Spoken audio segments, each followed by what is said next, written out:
আমি সবসময় তীরবিদ্ধ হয়েছে, অনেকটা ভীষ্মের মতন অবস্থা, কিন্তু পাল্টা তীর মারিনি। কিন্তু এখন এই জেলে গিয়ে শিখেছি যে যদি তীর না মারতে পারো তাহলে তুমি জেলই তোমার স্থান হবে।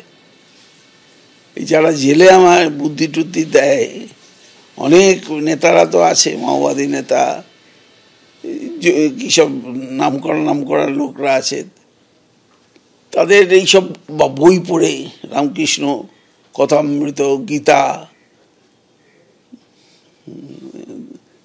কাজ করবার তো কিছু নেই না, এইটা নিয়ে হনুমান চালিসা এই পড়ে সময় কাটিয়েছি।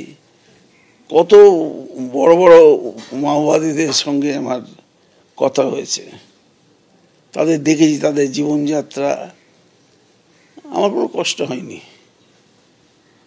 কষ্ট হয়েছে এই ভেবেই যে ব্রুটাস তুমিও।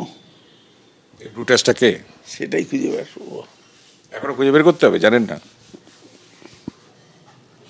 সঠিক না জেনে তীর মারতে নেই। আপনার কাছে অস্ত্র আছে একটাই, অর্জুন কি সেই তীর মেরেছিল কর্ণকে যতক্ষণ কৃষ্ণ না বলেছিল মারো?